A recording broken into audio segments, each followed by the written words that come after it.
سارے تعلق رب سے جوڑو، کر دے گا وہ نظر کرم۔ اما بعد فاعوذ باللہ من الشیطان الرجیم، بسم اللہ الرحمن الرحیم۔ ولا تستوی الحسنة ولا السیئة ادفع بالتي هي احسن فاذا الذي بينك وبينه عداوة كأنه ولي حميم۔ وعن حذیفة رضی اللہ عنہ قال قال رسول اللہ صلی اللہ علیہ وسلم لا تكونوا إمعة تقولون إن أحسن الناس أحسننا وإن ظلموا ظلمنا ولكن وطنوا أنفسكم أن تحسنوا الناس وإن ظلموا أو كما قال عليه الصلاة والسلام۔ اللہ رب العالمین کا بے انتہا کرم ہے کہ اس نے ہم سب کو اسلام کی دولت عطا فرمائی ہے، ہمیں اپنا پسندیدہ دین عطا فرمایا ہے، ہمیں بغیر کسی استحقاق کے دنیا اور آخرت میں کامیابی والا نظام زندگی عطا فرمایا ہے۔ اب ہم سب کی ذمہ داری ہے کہ ہم سب اللہ تعالیٰ کی اس عظیم نعمت کی قدر کریں، اسلام پر اللہ تعالیٰ کا شکر ادا کریں اور اپنے دین اور اپنے مذہب سے گہری وابستگی پیدا کریں۔ اور اسلام کی شکر گزاری، اللہ کی نعمت کی قدردانی کی ایک شکل یہ بھی ہے کہ اسلام اور مسلمانوں پر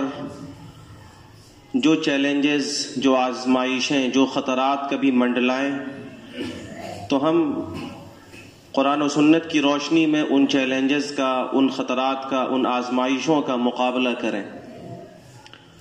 اس وقت پوری دنیا کے اندر اسلام اور مسلمانوں پر بنیادی طور پر دو طرح کے چیلنجز اور دو طرح کے خطرات ہیں۔ ایک چیلنج تو وہ ہے جن کا تعلق ہمارے داخل سے ہے اور ہمارے اپنے اعمال، احوال، اخلاقی صورتحال کی بنیاد پر اسلام پر یہ چیلنج آ رہا ہے، اور ایک دوسرا چیلنج وہ ہے جو خارجی ہے، اسلام دشمن طاقتوں کی طرف سے طاغوتی اور شیطانی کوششوں کی بنیاد پر اسلام اور مسلمانوں کے خلاف پیش آ رہے ہیں۔ لیکن حقیقت یہ ہے کہ اس وقت اسلام اور مسلمانوں کے خلاف جو بھی چیلنجز ہیں ان میں زیادہ تر چیلنجز اور زیادہ تر آزمائشیں اور فتنے یہ داخلی ہیں، یہ وہ ہیں جو ہمارے اعمال اور ہماری اخلاقی صورتحال کی بنیاد پر پیدا ہو رہے ہیں۔ کچھ چیلنج وہ ہے جن کا تعلق باطل طاقتوں کی طرف سے ہے، لیکن زیادہ تر چیلنج اسلام اور مسلمانوں کے خلاف اس لیے ہے کہ خود ہمارے اعمال اور ہمارے اخلاقی صورتحال کی بنیاد پر خود ہم نے یہ صورتحال پیدا کر دی ہے۔ ہماری ذمہ داری ہے کہ ہم اس سوال کا جواب معلوم کرنے کی کوشش کریں کہ اسلام اور مسلمانوں کے خلاف جو صورتحال اس وقت پوری دنیا میں ہے اور جو چیلنج مسلمانوں کے خلاف کیا جا رہا ہے، ہم اس کا جواب کیسے دیں۔ اس وقت اسلام کے اور مسلمانوں کے خلاف سب سے بڑا چیلنج یہ ہے کہ باطل طاقتوں نے، ان کے پرچارکوں نے، ان کی میڈیا نے اسلام اور مسلمانوں کے چہرے کو داغدار کر دیا ہے۔ اسلام کو ایک کٹر مذہب کے طور پر متعارف کیا جا رہا ہے،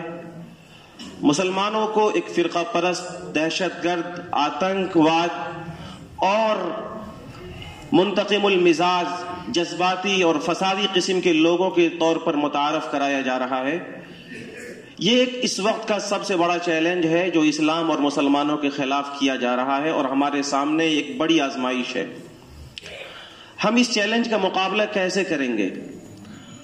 ہم دنیا والوں کو یہ کیسے اطمینان دلائیں گے کہ اسلام دہشت گرد کی تعلیم نہیں دیتا ہے، مسلمان وحشی قوم نہیں ہے، مسلمان جذباتی قوم نہیں ہے، مسلمانوں کے مزاج میں انتقام کا جذبہ نہیں ہے، مسلمان تلوار اٹھانے والے لوگ نہیں ہیں، بلکہ اسلام امن پسند مذہب ہے اور اسلام امن اور سکون کی تعلیم دیتا ہے۔ ہم دنیا کو یہ کیسے یقین کرائیں گے، اور یہ جو چیلنج ہمارے سامنے ہے، ہم اس کا جواب اور اس کا حل کیسے کریں گے؟ اس سوال کا جاننا اس لیے بھی ضروری ہے کہ اس وقت کی صورتحال کی بنیاد پر اسلام اور اس کی دعوت اور تبلیغ کی راہ میں ہماری اور اسلام کی یہ جو صورت بنا دی گئی ہے، ہمارے اور آپ کی شبیہ کو جو بگاڑ دیا گیا ہے، یہ ایک بڑی رکاوٹ کے طور پر حائل ہے۔ اسلام اور اس کی دعوت کی راہ میں یہ ایک بڑی رکاوٹ ہے، اور مسلمان جہاں بھی ہیں، خاص طور سے وہ ممالک جہاں غیروں کی حکومت میں مسلمان ہیں، وہاں مسلمانوں کی جان و مال اور مسلمانوں کی عزت و آبرو کا تحفظ خطرے میں ہے۔ اس کی بنیاد یہی ہے کہ اسلام اور مسلمانوں کا غلط تعارف کرا دیا گیا ہے۔ اس وقت ملک کے ایک بڑے طبقے کی طرف سے، برہمنوں کی طرف سے، اس ملک کے اقلیت میں، پسماندہ طبقات کے لوگوں میں یہ بات اس لیے بھی پھیلانے کی کوشش کی جا رہی ہے تاکہ وہ اقلیت کے لوگ، SC/ST کے لوگ، وہ مظلوم طبقات، وہ دلت سماج جنہوں نے صدیوں سے ان لوگوں کے ظلم و ستم کو برداشت کیا ہے اور جنہوں نے مسلمان اور اسلام کے اخلاق کو بھی دیکھا ہے، ان دلت لوگوں کے ذہنوں میں اسلام اور مسلمانوں کے خلاف یہ زہر برہمنوں کی طرف سے اور ہندوستان کی کتر پنتھ طاقتوں کی طرف سے پیدا کرنے کی کوشش اس لیے بھی ہو رہی ہے تاکہ ملک کے زیادہ تر وہ لوگ جو دلت سماج سے تعلق رکھتے ہیں، یہ برہمنوں کے ظلم و ستم کو تو گوارا کر لیں، لیکن اسلام اور مسلمانوں کے تعلق سے ان کے ذہن میں نرم گوشہ پیدا نہ ہو۔ آج ملک کی یہی صورتحال ہے، ظلم و ستم کا ایک پہاڑ ہے، ایک نہ رکنے والا سلسلہ ہے جو ان پسماندہ طبقات کے ساتھ کیا جا رہا ہے، لیکن پھر بھی وہ انہی لوگوں کے ساتھ ہیں، وہ انہی ظالموں کے ساتھ ہیں۔ اسلام اور مسلمانوں کے لیے ان کے دلوں میں نرمی کے جو جذبات پیدا ہونے چاہیے وہ نہیں ہو رہے ہیں۔ ملک کے دلت سماج کے ایک بڑے دانشور ہیں، اس نے اپنی ایک کتاب میں لکھا ہے، نیور بی اے ہندو۔ اس کتاب میں اس نے لکھا ہے کہ اس ملک کے اندر سب سے زیادہ غلط فہمی جس مذہب اور جس مذہب کے ماننے والوں کے خلاف پیدا کی گئی ہے وہ مسلمان اور اسلام ہے۔ سب سے زیادہ نفرت یہاں کے باطل طاقتوں کی طرف سے جس مذہب کے خلاف اور جس مذہب کے ماننے والوں کے خلاف پیدا کی گئی ہے وہ اسلام اور مسلمان ہے۔ اور پھر اس دلت سماج کے دانشور نے، جو مسلم نہیں ہے، غیر مسلم ہے، اس نے یہ بات لکھی ہے اور حقیقت پر مبنی بات ہے، صحیح بات ہے، کہ مجھے الزام ان لوگوں پر نہیں ہے جو اسلام اور مسلمانوں کے خلاف غلط پروپیگنڈا، منفی پیغام اور غلط تعارف اسلام اور مسلمانوں کے خلاف کروا رہے ہیں، البتہ الزام ان مسلمانوں پر ہے جنہوں نے اپنے مذہب کا ویسا تعارف نہیں کرایا جیسا تعارف انہیں کرانا چاہیے تھا۔ انہوں نے اپنے اخلاق سے، اپنے کردار سے، اپنے گفتار سے، اپنی معاشرت سے، اپنے رہن سہن سے، اپنے طور طریق سے اسلام کا وہ تعارف نہیں کرایا جو تعارف انہیں کرنا چاہیے تھا، اور جس کے نتیجے میں ملک کے اقلیت کے اکثریت لوگ اسلام اور اسلام کی تعلیمات کو سمجھ سکتے۔ میرے بزرگوں اور دوستوں، حقیقت یہ ہے کہ اسلام جو خوبصورت نظام زندگی ہمیں دیتا ہے، اسلام جو خوبصورت نظام معاشرت ہمیں دیتا ہے، اسلام سماج اور معاشرے میں رہنے کا جو خوبصورت نظام زندگی ہمیں دیتا ہے، انفرادی طور پر ہم میں سے بہتوں کے اندر وہ چیزیں اور اسلام کی وہ خوبصورت تعلیمات موجود ہیں، لیکن مجموعی طور پر مسلم سماج میں اور مسلم معاشرے میں اس کا مظاہرہ نہیں ہوتا ہے۔ آج صورتحال یہ ہے کہ ہمارے سماج میں چھوٹی چھوٹی باتوں پر جھگڑے ہوتے ہیں، فسادات ہوتے ہیں، فتنے ہوتے ہیں، آپس میں لڑنے اور جھگڑنے کا مزاج ہمارا ہے۔ ہمارے جذباتی نوجوانوں کے ذہنوں کی یہ پیداوار ہے کہ ہم کسی سے کم نہیں ہیں، ہم اینٹ کا جواب پتھر سے دیں گے، ہمارے پاس طاقت نہیں ہے کیا؟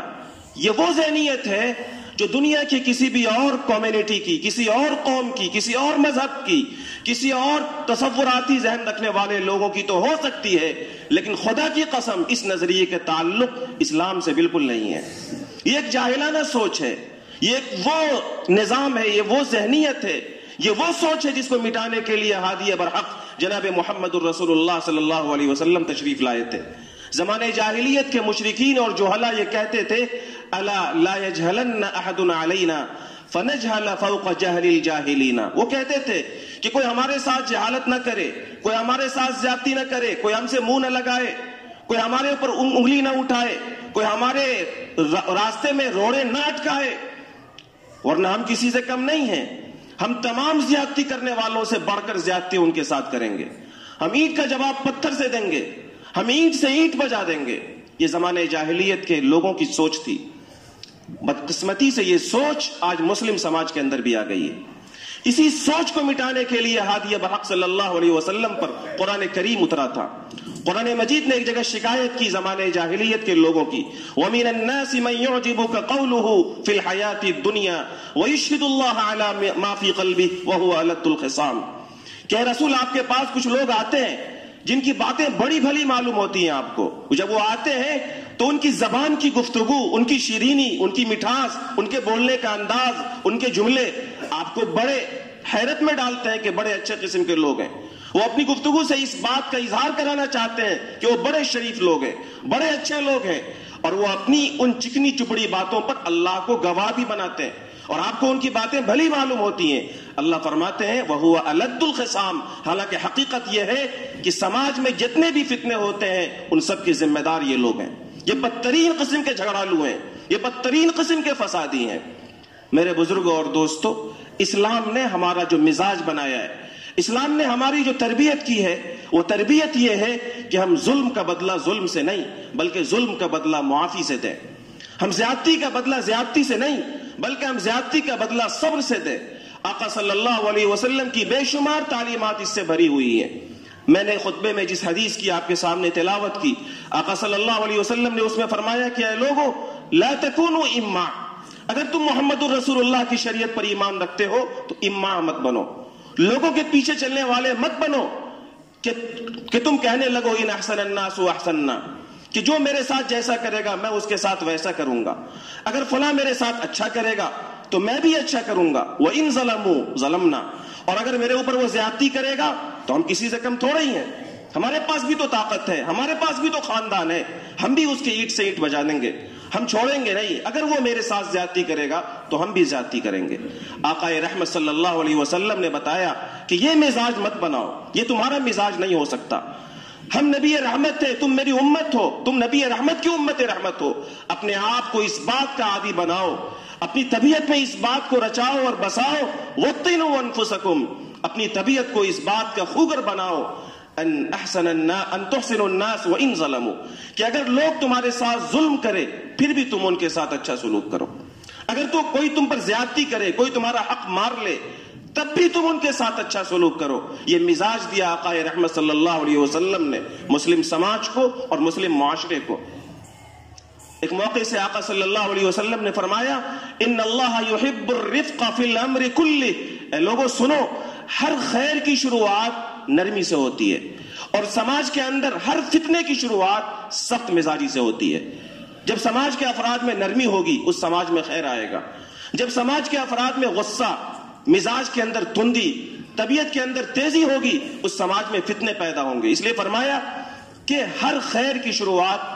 نرمی سے ہوتی ہے. اور آقا صلی اللہ علیہ وسلم نے فرمایا ان اللہ یحب الرفق فی الامر کلہ, اللہ تمام معاملات میں نرمی کو پسند کرتا ہے. ہر معاملے میں آپ کے مزاج میں نرمی ہو, اللہ کو یہ بات پسند ہے. اور فرمایا من حرم الرفق فقد حرم الخیر کلہ, جس آدمی کے مزاج کے اندر نرمی نہیں ہے اس کے اندر کوئی خیر نہیں ہے.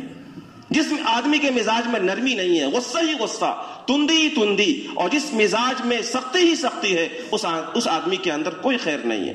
معاملہ چاہے اپنوں کے ساتھ ہو, معاملہ چاہے اپنی بیوی کے ساتھ ہو, اپنے بچوں کے ساتھ ہو, اپنے آس پڑوس کے ساتھ ہو, سماج کے کسی بھی فرد کے ساتھ ہو, مسلمانوں کے ساتھ ہو, غیروں کے ساتھ ہو, ہر ایک کے ساتھ معاملات میں یہ بات کہی گئی ان اللہ یحب الرفق فی الامر کلہ, کہ تمام معاملات میں اللہ تبارک و تعالی نرمی کو پسند فرماتے ہیں. ظلم کا بدلہ لینا, زیادتی کا بدلہ لینا, یہ عدل کا تقاضا ہے, یہ طبیعت کا تقاضا ہے. آدمی پر زیادتی ہوگی اس کا بدلہ لے گا, طبیعت چاہتی ہے. آدمی پر زیادتی ہوگی آدمی بدلہ لے گا, فطرت کا تقاضا ہے. قرآن کریم نے بھی کہا کہ وَجَزَاءُ سَيِّئَةٍ سَيِّئَةٌ مِثْلُهَا, کہ اے لوگوں اگر کوئی تم پر زیادتی کرے تو اسی کے برابر تم بدلہ لے سکتے ہو، لیکن اگر کبھی سماج میں کسی پر زیادتی ہو اور زیادتی کا بدلہ لینے کی اسلام نے اجازت دی ہے، لیکن اگر تمہیں یہ لگ رہا ہے کہ اس زیادتی کا بدلہ لیا جائے گا تو سماج میں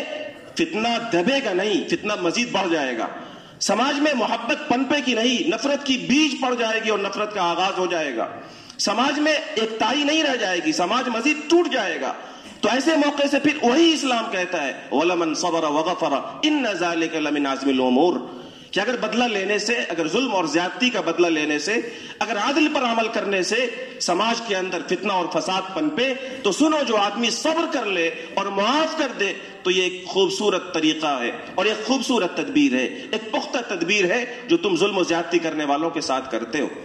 یہ اسلام نے ہمارا مزاج بنایا۔ آقا صلی اللہ علیہ وسلم نے اپنے عمل کے ذریعے سے امت کی تربیت فرمائی۔ آپ علیہ الصلوۃ والسلام اپنے جانثار صحابہ کرام کے ساتھ ایک موقع پر مجلس کے اندر موجود ہیں۔ دیہات سے ایک شخص آتا ہے، اس کے ہاتھ میں ایک کھردری چادر ہوتی ہے، وہ آقا رحمت صلی اللہ علیہ وسلم کی گردن میں ڈالتا ہے اور بڑی سختی سے اسے کھینچتا ہے، یہاں تک کہ آقا صلی اللہ علیہ وسلم کے گردن پہ خراش کے نشانات آ جاتے ہیں، آپ کی گردن چھل جاتی ہے۔ آپ کے جانثار، آپ کے پیارے صحابہ بلک اٹھتے ہیں، وہ بدلہ لینے کے لیے دوڑنا ہی چاہتے ہیں کہ آقا صلی اللہ علیہ وسلم فرماتے ہیں نہیں، ایسا نہیں ہونا۔ پھر وہ شخص کہتا ہے کہ محمد، یہ جو مال ہے تمہارے مال بیت المال میں، خزانے میں، یہ اللہ نے دیا ہوا ہے، تم اس میں سے مجھے بھی میرا شیئر دو، میرا حصہ دو۔ آقا صلی اللہ علیہ وسلم نے اپنے صحابہ سے فرمایا کہ بھائی ایسا ہے کہ ان کا حصہ دو اور اس کو غلے سے لاد دو۔ آپ علیہ الصلوۃ والسلام کے اس نسخے معافی سے وہ شخص مسکراتا ہوا اور آقا صلی اللہ علیہ وسلم کو دعائیں دیتا ہوا چلا گیا۔ یہ مزاج آقا صلی اللہ علیہ وسلم نے اپنے عمل سے دیا کہ اگر کوئی گوار آدمی، اگر کوئی جاہل آدمی جسے تمہارے مقام کا، تمہارے مرتبے کا علم نہیں ہے، تمہارے ساتھ زیادتی کر رہا ہے تو اسے معاف کر دو، اسے نظر انداز کرو۔ آقا صلی اللہ علیہ وسلم، غزوہ بدر کا واقعہ بڑا مشہور واقعہ ہے۔ عمیر بن وہب ایک آپ کا جانی دشمن، ایک ازلی دشمن، غزوہ بدر میں کفار و مشرکین کو بڑی شکست ہوئی، بڑے لوگ ان کے گرفتار کر لیے گئے۔ عمیر بن وہب کا ایک بیٹا تھا جو گرفتار کر لیا گیا، مدینے کے اندر وہ قید و بند کی زندگی گزار رہا تھا۔ عمیر بن آقا صلی اللہ علیہ وسلم کی طرف سے اعلان تھا کہ جن لوگوں کے رشتہ دار گرفتار ہیں وہ فدیہ ادا کریں اور اپنے قیدی کو آزاد کرا کر لے جائے۔ عمیر بن وہب مکہ مکرمہ میں اپنے بیٹے کی جدائی میں اپنے بیٹے کو فدیہ دے کر آزاد کرانے کی کوشش میں مبتلا تھا، اور اسی درمیان اس نے یہ پلاننگ کر لی کہ اس شخص کو میں قتل کر دوں گا جس کی وجہ سے آج میرا بیٹا گرفتار ہوا ہے، یعنی آقا رحمت صلی اللہ علیہ وسلم کو میں قتل کر دوں گا۔ یہ پلاننگ عمیر بن وہب نے بنائی، اور اس پلاننگ کا اظہار ایک اور ازلی دشمن صفوان بن امیہ کے پاس اس نے کیا کہ ایسا ہے کہ میرے ذہن میں یہ بات آ رہی ہے کہ میں مسلمانوں کے نبی محمد الرسول اللہ کی گردن مار دوں۔ صفوان بن امیہ نے کہا بڑی اچھی بات ہے، جا کے مار دو، سارے فتنوں کی جڑ تو وہی ہے، نہ وہ رہیں گے نہ مسلمان پنپیں گے، ختم کر دو۔ لیکن عمیر بن وہب نے کہا کہ میرے اوپر قرضے بھی ہیں اور میرے اوپر چھوٹے بچوں کی کفالت کی ذمہ داری بھی ہے، مجھے ڈر ہے کہ کہیں اگر مجھے کچھ ہو گیا تو میں اپنے قرضے نہیں ادا کر پاؤں گا اور میرے چھوٹے بچے یتیم اور بے بسی کی زندگی گزارنے پر مجبور ہو جائیں گے۔ صفوان بن امیہ نے کہا کہ ایسا ہے کہ تم اس کی فکر مت کرو، میں تمہارے سارے قرضے بھی ادا کر دوں گا اور میں تمہارے چھوٹے چھوٹے بچوں کی کفالت بھی کروں گا، تم جا کر کے اپنا کام انجام دو۔ چنانچہ عمیر بن وہب اطمینان پا لینے کے بعد مدینہ منورہ اسی ارادے سے نکلا کہ آقا رحمت صلی اللہ علیہ وسلم کو قتل کر دیا جائے۔ جب مدینہ منورہ میں اس نے قدم رکھا تو ان کی ملاقات جلیل القدر صحابی سیدنا عمر بن خطاب رضی اللہ تعالیٰ عنہ سے ہوئی۔ بڑے دور بھی صحابی تھے، عمیر بن وہب کے ارادے کو بھانپ گئے کہ یہ کسی غلط ارادے سے مدینہ منورہ میں آیا ہے۔ چنانچہ حضرت عمر رضی اللہ تعالیٰ عنہ نے عمیر بن وہب کو گرفتار کر کے آقا صلی اللہ علیہ وسلم کی مجلس میں پہنچا دیا اور اپنے کچھ دوستوں سے کہا کہ آقا صلی اللہ علیہ وسلم کے ارد گرد حلقہ بنا لو، کہیں یہ شخص آقا صلی اللہ علیہ وسلم کے خلاف کوئی کام نہ کر دے، کہیں کوئی سازش نہ کر بیٹھے۔ چنانچہ وہ شخص اس مجلس میں بیٹھا اور حضرت عمر رضی اللہ تعالیٰ عنہ نے اپنے ساتھیوں کو متنبہ کر دیا۔ آقا صلی اللہ علیہ وسلم نے، چونکہ وحی کا تعلق اللہ رب العالمین سے براہ راست تھا، اللہ تعالیٰ نے ساری سازشی باتیں آقا صلی اللہ علیہ وسلم کو بتا دی۔ آپ نے پوچھا عمیر بن وہب سے کس ارادے سے مکہ مکرمہ سے تم یہاں آئے ہو؟ تو عمیر نے کہا کہ حضور ایسا ہے کہ میرا بیٹا گرفتار ہے، میں یہ چاہتا ہوں کہ آپ فدیہ لے کر میرے بیٹے کو چھوڑ دیجئے۔ آقا صلی اللہ علیہ وسلم نے فرمایا کہ بات یہ نہیں ہے، بات کچھ اور ہے، جو صحیح بات ہے وہ بتاؤ۔ کیا تم اس ارادے سے نہیں آئے ہو کہ تم مجھے قتل کر دو اور تمہارے بچوں کی کفالت اور تمہارے قرضوں کی ادائیگی کی ذمہ داری مکے کے اندر صفوان بن امیہ نے لی ہے؟ عمیر بن وہب نے جب یہ بات سنی آقا صلی اللہ علیہ وسلم سے تو اسے لگا کہ اس سازش کو کرتے وقت میرے اور صفوان کے علاوہ کوئی شخص نہیں تھا، آخر کیسے انہیں یہ ساری باتیں معلوم ہو گئی، اور بالآخر انہیں یقین ہو گیا کہ یہ اللہ تعالیٰ کے سچے نبی ہیں۔ چنانچہ اس نے آقا صلی اللہ علیہ وسلم سے جان بخشی کی درخواست کی، توبہ کی، اور پھر آقا صلی اللہ علیہ وسلم نے انہیں اسلام کی دعوت پیش کی۔ آپ کی دعوت سے وہ مسلمان ہو گیا، اور پھر یہ شخص نبی پاک صلی اللہ علیہ وسلم کی معافی کی اور عفو درگزر کی اس بے مثال واقعے کو مکہ مکرمہ میں پہنچ کر اور لوگوں کو سناتا پھرتا رہا، یہاں تک کہ کئی لوگ مسلمان ہو گئے، اور یوں نبی پاک صلی اللہ علیہ وسلم کے اپنے جانی دشمن کو، اس شخص کو جو مکہ مکرمہ سے صرف آپ کو قتل کرنے کے لیے مدینہ منورہ آیا تھا، جان کا دشمن تھا، قتل کے ارادے سے آیا تھا، اس کو بھی جب آپ نے معاف کر دیا تو آپ کے معافی کے نتیجے میں کئی لوگ اسلام کے اندر داخل ہو گئے۔ آقا صلی اللہ علیہ وسلم نے یہ بات اپنے عمل سے بتائی کہ اگر ظلم کے بدلے ظلم کرنے کے بجائے معاف کر دینے میں تمہیں خیر نظر آتا ہو، معاف کر دینے میں اسلام اور مسلم سماج کی بہتری نظر آتی ہو، تو معافی پر عمل کرنا چاہیے اور اسلام کے پیغام عفو درگزر پر عمل کرنا چاہیے۔ سیرت کے کتابوں میں ایک نہیں انیک واقعات اس طرح کے واقعات سے بھرے پڑے ہیں۔ آقا صلی اللہ علیہ وسلم پر جو قرآن اترا، اس قرآن میں ہم سب کی یہ تربیت کی گئی۔ قرآن مجید کہتا ہے وَلَا تَسْتَوِي الْحَسَنَةُ وَلَا السَّيِّئَةُ، اے لوگو اچھائی اور برائی برابر نہیں ہو سکتے، اچھائی اور برائی، معافی اور ظلم، یہ دونوں برابر نہیں ہو سکتے۔ ادفع باللتی ہی احسن، تم برائی کا بدلہ اچھائی سے دو، تم برائی کا بدلہ اچھائی سے دو، ظلم کا بدلہ محبت سے دو، نفرت کا بدلہ انتقام سے نہیں محبت سے دو۔ فَإِذَا الَّذِي بَيْنَكَ وَبَيْنَهُ عَدَاوَةٌ كَأَنَّهُ وَلِيٌّ حَمِيمٌ، جب تم ظلم کا بدلہ برداشت سے دو گے، جب تم نفرت کا بدلہ محبت سے دو گے، جب تم ظلم کا بدلہ صبر سے دو گے،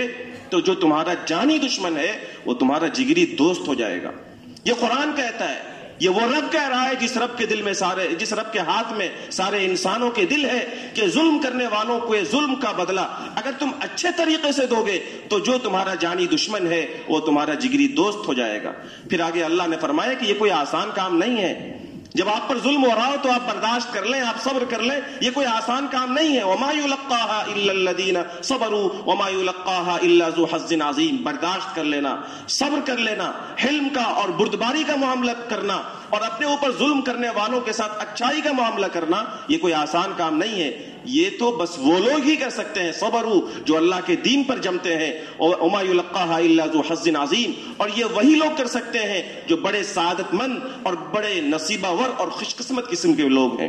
اس لیے میرے بزرگوں، اسلام نے یہ نسخہ دیا ہے کہ جب آپ کے خلاف پروپیگنڈا ہو، آپ کے خلاف، اسلام کے خلاف چیلنج ہو، اور چیلنج یہ ہو کہ آپ کی شبیہ کو خراب کر دی جائے، اسلام کے چہرے کو خراب کر دیا جائے، دنیا کے اندر یہ بات بتا دی جائے کہ اسلام کٹر مذہب ہے، اسلام فرقہ پرستی کی، دہشت گردی کی تعلیم دیتا ہے، مسلمان وحشی قوم ہے، وہ ہر وقت تلوار اٹھائے رہتے ہیں، تو ایسے چیلنج کے زمانے میں ہم سب کی یہ ذمہ داری ہے کہ اسلام نے سماجی طور پر اور سماج کے ڈھانچے کو مضبوط کرنے کے لیے ہمیں جو تعلیمات دی ہیں، ہم ان تعلیمات کو بڑی باریکی سے پڑھیں بھی، سنیں بھی، اور اپنی عملی زندگی کے اندر لائیں بھی، اور اپنی سماجی زندگی کے اندر محبت کا یہ پیغام دنیا کو بتائیں کہ اسلام یہ تعلیم دیتا ہے کہ ظلم کے بدلے ظلم نہیں، بلکہ ظلم کے بدلے میں معافی، ظلم کے بدلے میں انتقام نہیں، بلکہ ظلم کا بدلہ برداشت اور صبر سے۔ جب ہماری طرف سے یہ پیغام جائے گا تو امید ہے کہ دنیا کی باطل طاقتیں اور ان کی میڈیا اسلام اور مسلمانوں کے خلاف جو غلط پروپیگنڈا اور جو منفی پیغام پوری دنیا میں مضبوطی کے ساتھ پھیلا رہے ہیں، اور اس کو پھیلانے میں وہ بڑی حد تک کامیاب بھی ہو رہے ہیں، انشاءاللہ وہ اپنے مشن میں ناکامیاب ہوں گے۔ اللہ تبارک و تعالیٰ سے دعا ہے کہ اللہ تعالیٰ ہم سب کو اسلام کی تعلیمات پر عمل کرنے والا بنائے۔ وآخر دعوانا الحمدللہ۔